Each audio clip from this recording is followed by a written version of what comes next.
So here I am in Photoshop. I'm going to bring in my texture, or my image, and I'll just clone stamp this out. So I'm Alt scrolling to zoom in. And actually Photoshop has a really nice fill tool, so I'll just make my selection. So I'll hit L, and I really like the polygonal lasso tool, and you can just keep hitting L to cycle through these. And so I'll just select around my chair, close that loop so I have my selection, and if you hit Shift F5, that'll pull up the content aware fill window. I'll just hit OK, and Photoshop's pretty smart about filling that in. It did a pretty good job. I want to include these little brackets here, so I'm going to use the clone stamp tool to add those back in.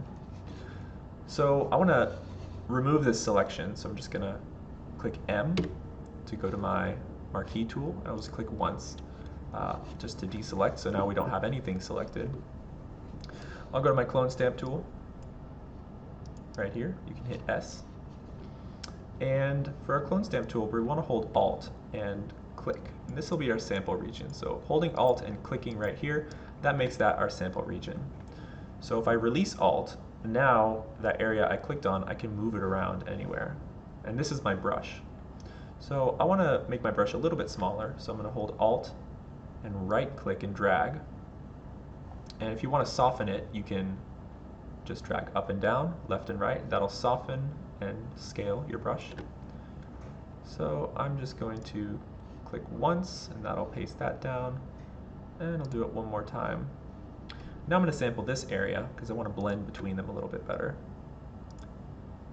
And so you just want to kind of mess with this until you have something you're happy with. And it is a little tricky. It may end up looking a little bit splotchy, but it's not too bad. I'll do the same down here. So I'm Alt clicking, and I can just click and drag up, and that'll copy that whole section over. And I'll do the same right here. It looks like the chair's shadow is actually playing on the wall here, so I'll remove that as well. I'm gonna make my brush even bigger and softer so we have a really big fall off. And that's about good. So we've gotten rid of the chair. And I'll just save this as a new. So I'll do Control-Alt-S to save. Save it as a JPEG. I'll save it as the same name, but I'll put version 2. And let's make that high quality. Okay, so let's go back into Maya, and let's change out the texture we're using. So I'll select our cube. We'll go into this attribute editor. We'll scroll. You can scroll while hovering over all of these to get to the very last one. The last one will always be your material. And I actually didn't name this. Oh, you know what? This Lambert 3 here, this is that extra texture that I made for that hallway. So we're actually going to be working with one before, which is our projection.